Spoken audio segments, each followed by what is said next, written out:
Now, we turn to a conversation about non-binary gender identity with Alok and Allison Stoner. Thanks so much, Winter. Glad to have everyone here today. My name is Allison Stoner. I am an actress, writer, producer, and host of Simplexity Podcast. And I am here today with Alok, who is a gender nonconforming writer and performance artist. Alok, welcome. Thanks so much for having me. Yes, excellent to meet you and speak with you. So first, just to clarify, I use she, her pronouns. How do you self-identify? I use they and them pronouns, so in a sentence that's where did they get their lipstick, and I'm not going to tell you. Excellent. We're going to dive into deep waters right away, but I feel like you're used to that. So your artistry responds to violence against trans and gender nonconforming people, calling for freedom from constraining gender norms, and you advocate for body diversity, gender neutrality, and self-determination. These are new ideas for a lot of people, ideas that might challenge what they were raised to believe. Might you be willing to share what these concepts mean to you? Absolutely. You know, it sounds like a lot of fancy vocabulary, but it really just boils down to my body, my choice. I think we grow up in a society that thinks that it knows us better than we know ourselves. And I'm part of a generation of artists which are trying to challenge that and say you get to self-author and self-create. And that in fact, these norms do more to erase us than they do to educate us about anything.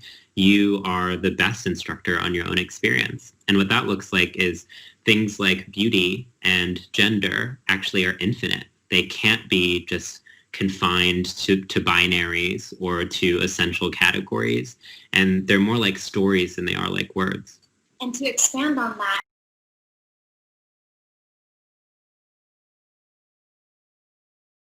in your experience and observation, what are the most common myths about gender and identity formation that you feel are bringing the most harm to non-binary and gender nonconforming people and consequently society at large?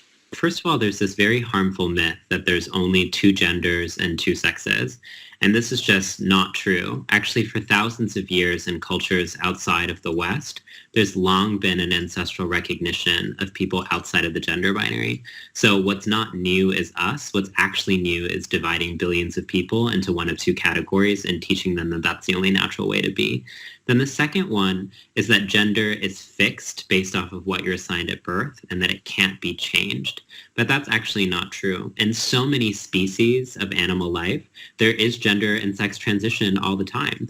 In fact, gender and sexual diversity, I would argue, are a fundamental part of natural diversity, and that trying to eclipse all of the range of possibility into one of two categories is not only wrong, but utterly unambitious. And then I think the third one is that gender is what you look like and not who you are. A lot of people conflate people's gender presentations with their gender identities. So oftentimes they'll say non-binary is the same thing as androgynous, but there are actually some non-binary people who aren't androgynous and there's some that who are. And my gender is in fact not about the clothes that I'm wearing or the makeup that I have on. Those are just accessories. What my gender actually is my energy. And so I always say we've taught that gender is anatomy, but actually gender is about energy. That's actually such an important.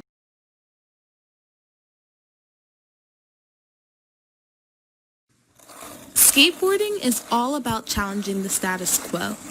Today, we are honored to have two of the most revolutionary, goofy-footed boarders of our time come together to discuss the politics of counterculture.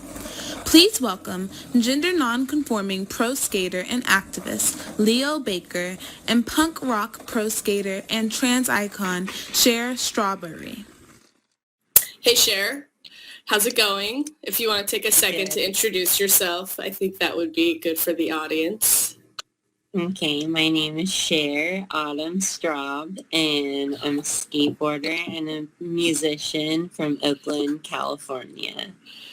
Thanks. And my name is Leo Baker. I'm from Covina, California, currently living in New York. And I skateboard and I also play music for fun and just like to dabble around in creative stuff. So yeah. And I guess here today we're here to talk about quickly just gender identity in skateboarding. And I think it would be really poignant to just talk about the progress that's happened over the last, I guess I would say, I don't know, 5-6 years.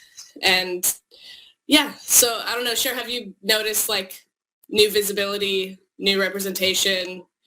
What's your experience with that? I definitely feel like it was definitely a very male, masculine dominated sport for the longest time. And I think Jeff and Gabe from Unity really like changed a lot of things and perspectives on people by just creating a platform for queer people and trans people, just to like have a place to skate and a safe space to skate, and just creating these events where like you don't feel intimidated, like where no one has to be good. You can be learning for the first time, or you can be really good, and everyone's just kind of building community, and that's more the focus than just like the actual sport, which I think is like much needed, and like just kind of reminding everyone that it's like supposed to be fun and like inclusive as opposed to just like, you know, being good.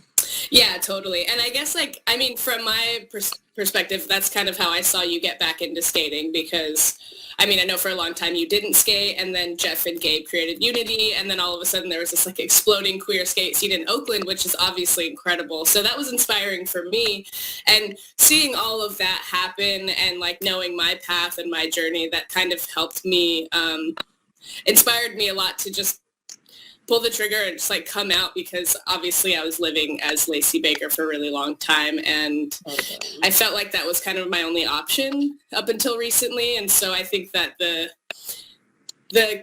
subdivision of, or like I would say like subculture within the subculture of skating is like queer skateboarding, and so that's kind of like our place. And so it feels good to finally feel like there is a home within skateboarding for us.